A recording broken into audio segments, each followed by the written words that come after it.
Hi దోస్తులు, ఇక నేను బిర్యానీ మసాలా కలుపుతున్నా. చూడండి ఎట్లా కలుపుతానో. సరేనా దోస్తులు? ఫస్ట్ పసుపు కొద్దిగా అంత వేసుకుంటానా, కొద్దిగా అంత ఉప్పు, కొద్దిగా అంత కారం, నిమ్మరసం, తగినంత అల్లం, ఇంత కొత్తిమీర,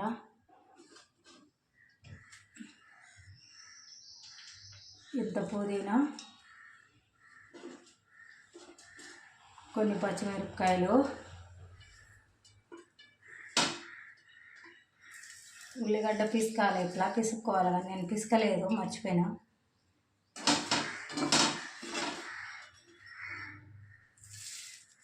ఇట్లా పిసికేయాలి, పొడం చేసుకోవాలి, కానీ నేను చేసుకోలేదు, మర్చిపోయినా. సరేనా దోస్తులు? ఇంత పెరుగు,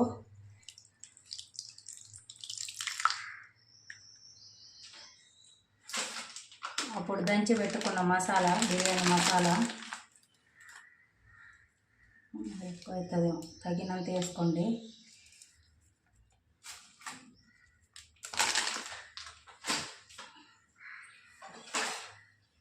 నూనె హీట్ చేసుకోవాలి. నూనె ఇటు హీట్ చేస్తున్నా. ఇది నూనె.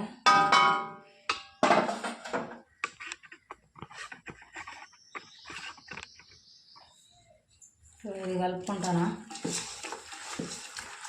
ఇట్లా మంచిగా కలుపుకోవాలి.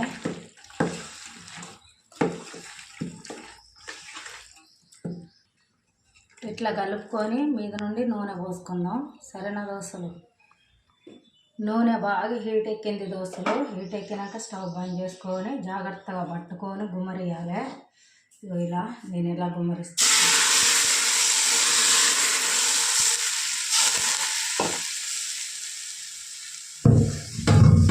గుమ్మరించుకోవాలి దోస్తులు. గుమ్మరించుకొని ఇట్లా కలుపుకోవాలి నీట్గా. హోటళ్ళల్లో అయితే మంచిగా టేస్టింగ్ సాల్ట్, ఉప్పు టేస్ట్ రావడానికి ఇట్లా వేస్తారు. నేను నెయ్యి వేద్దాం అనుకున్నా, కానీ ఇప్పుడు ఫస్ట్ అన్నం వేసినాక వేస్తా. ఇట్లా ఒక గంట సేపు పెట్టి నానబెట్టుకుందాం. ఇది ఇట్లనే పక్కకు పెట్టుకుందాం నీట్గా. ఒక గంట సేపు. సరేనా దోస్తులు? గిలాస్తో బాస్మతి రైస్ డిమార్ట్లో తెచ్చింది. 3 గ్లాసులు పోసుకున్న దోస్తులు బాసుమతి రైస్. ఎప్పుడైనా డిమార్ట్ నుండి తెస్తాం కదా బాసుమతి రైస్, ఎట్లా తీసుకురావాలంటే వాసన చూడాలి. ఇట్లా వాసన చూస్తే వాసన తెలిసిపోద్ది మనకు, బిర్యానీ వాసన. కవర్ కింద పడ్డది అనుకున్న దోస్తులు. ఇవి కవర్ నిండా తెచ్చిన, దాదాపు 7 కిలోలు వచ్చినాయి. దీంట్లో ఓడగొట్టిన నేనే.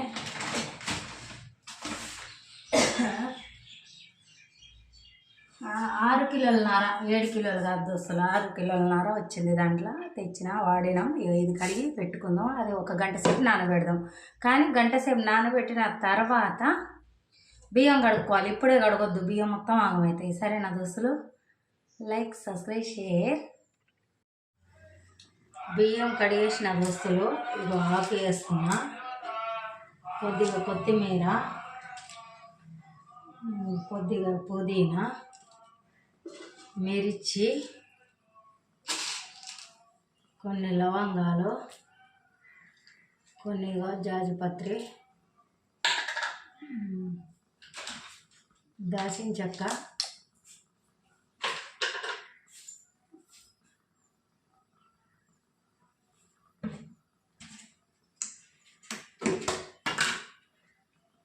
కొద్దిగా ఇంట్లో దంచుకున్న గరం మసాలా వేసేసిన. బియ్యం ఉడకనియాలి. కొద్దిగా నీళ్ళు పోసుకోవాలి. కొద్దిగా ఆయిల్ యాడ్ చేయాలి, అన్నానికి బాగుంటుంది. సరేనా దోస్తులు? మిస్ కాకుండా ఆయిల్ మాత్రం పోసుకోవాలి అన్నంలో. సరేనా? ఇలా కలుపుకోవాలి. ఇవన్నీ కొద్దిగా ఉప్పు వేసుకోవాలి, మర్చిపోయినా. ఉప్పు అస్సలు మెయిన్ ఉప్పు ఎత్తేనే టేస్ట్ ఉంటుంది. ఇగో ఉప్పు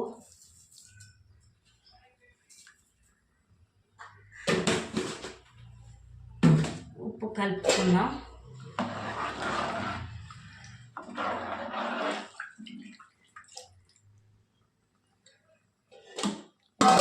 ఉడికించుకుందాం. సరేనా దోశలు అన్నం చూడు ఇట్లా ఉడుకుతుంది. కొద్దిగా మామూలు పలక మీద ఉన్నప్పుడే దించేయాలి. సరేనా దోశలు ఇంకా కొంచెం ఉడకనిద్దాం.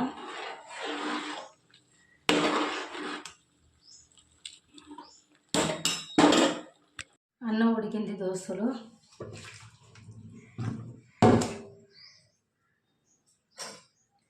ఎట్లా ఉడకాలంటే ఇటు చూడండి. కొద్దిగా ఇట్లా కొద్దిగా పలకుండాలి. పలకుండేటట్టుగా పెట్టుకుంటే బెటర్, లేకపోతే మెత్తగా అయిపోతున్నాం. సరేనా దోశ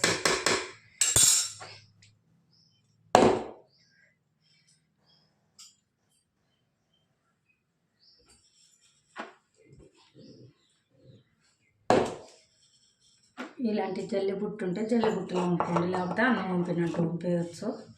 నేను మాత్రం జల్లిబుట్టు ఉందని వంపేసి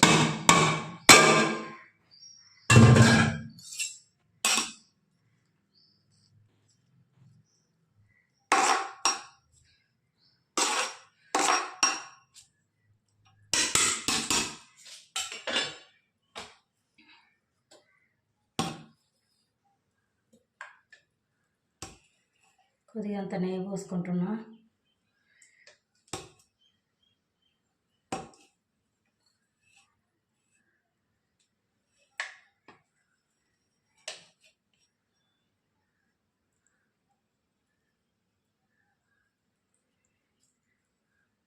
నెయ్యి వేసుకున్న తర్వాత కలర్ వాటరు,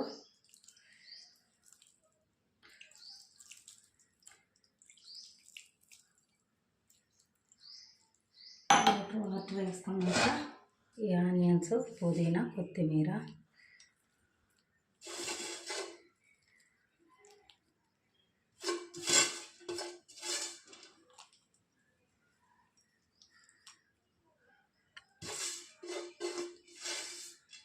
ఇటు చల్లుకోవాలి. ఇంట్లో అదే బాగుంటుంది దోశలు. ఇంకా గ్యాస్ ముట్టిస్తున్నా. గ్యాస్ ముట్టించి గ్యాస్ మీద వేసేద్దాం.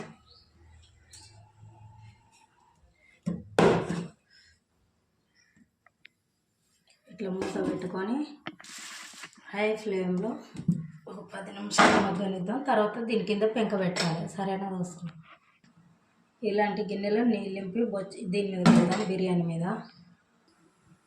ఇగో ఇట్లా పెట్టుకోవాలి, ఇట్లా బోగన గిన్నె మీద. సరేనా దోశలు బిర్యానీ మాత్రం ఉడికిపోయింది. దోశలు మంచిగా దిట్టంగా ఉడికిపోయింది. సరేనా దోశలు లైక్, సబ్స్క్రైబ్, షేర్ చేయండి ప్లీజ్.